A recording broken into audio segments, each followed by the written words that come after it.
हम अगर बीमारी के लिए कोई उपाय करें तो कौन सी प्रदोष पर करें, और लक्ष्मी के लिए कोई उपाय करें तो कौन सी प्रदोष पर करें। तो अच्छे से सुन लेना भाइयों, शुक्ल पक्ष में जो प्रदोष पड़ती है वो लक्ष्मी की वृद्धि के लिए होती है, कृष्ण पक्ष में जो प्रदोष पड़ती है वो रोग और बीमारी को मिटाने की होती है। तो जितने उपाय आपको प्रदोष के बताए जाते हैं उस हिसाब से आप करो कि शुक्ल पक्ष की प्रदोष है तो लक्ष्मी का कोई उपाय करना है तो हमें शुक्ल पक्ष की प्रदोष पे करना है। अगर हमें बीमारी से निपटने का कोई इलाज करना है या कोई उपाय करना है तो उसको कृष्ण पक्ष की प्रदोष पर करना है।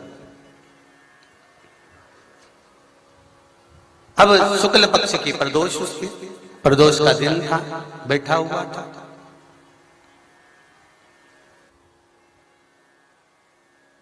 मान लो अगर कहीं आप कोई नौकरी के लिए अप्लाई कर रहे हो, लॉकडाउन में सर्विस छूट गई, कई लोगों की छूटी, कंपनियां कई बंद भी हो गई, कई कंपनियों से निकाल भी दिया गया, कहीं पत्नी परेशान हो रही है, कहीं पति परेशान हो रहा है।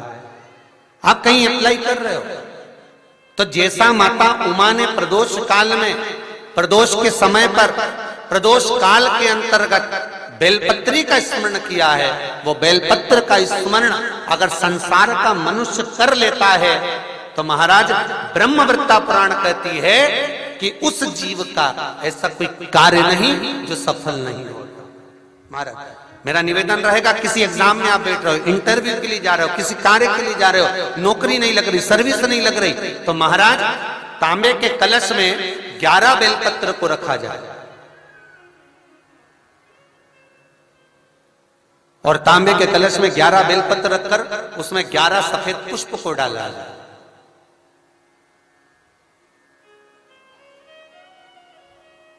लाल चंदन घिसकर कटोरी में लेकर जाइए। प्रदोष के दिन, शुक्ल पक्ष का जो प्रदोष पड़ जाए उसके दिन शंकर के शिवलिंग पर लाल चंदन लपेटने से पहले शंकर की जो जलाधार,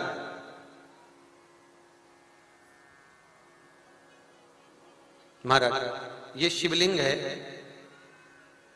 ये शिवलिंग है और ये पूरी गोल और ये चरण, ये जलाधार है, ठीक है। आपको पहले भी कहा है शंकर जी की पूरी जलाधारी में शंकर जी का संपूर्ण परिवार है। राइट जो चरण है जहां से पानी नीचे गिरता है वो गणेश जी का स्थान है, लेफ्ट कार्तिकेय जी का स्थान है, बीच में जो एक मोटी सी लाइन है वो अशोक सुंदरी का स्थान है। जहां पर शिवलिंग रखा हुआ है ये माता जगत जननी जगदम्बा का हस्त कमल है। शंकर भगवान को मां अपने हस्त कमल पर रखी हुई है।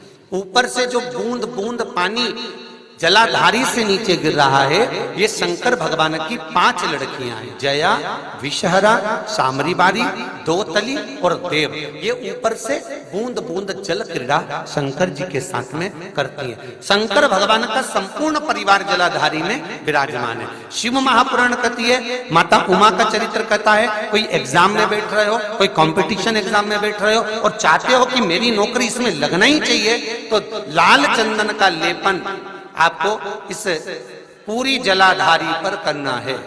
लाल चंदन का लेपन पूरी जलाधारी पर करना।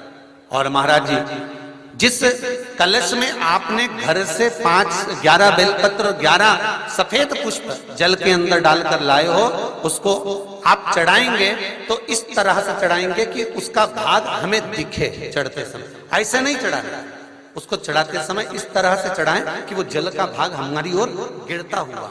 महाराज जब आप वो समर्पित कर दें बेलपत्र पुष्प आदि सभी चीजें, उस चंदन का एक थोड़ा सा भाग पूरी जलाधारी पर हाथ फेर कर अपने दरवाजे पर आते आते उसका स्पर्श कर दें। जिस दरवाजे से आप एग्जाम देने के लिए जाओगे, जिस घर से आप जाओगे, अपने घर के किसी भी दरवाजे पर उसका हाथ लगा दें या कोई स्थान को छू लें।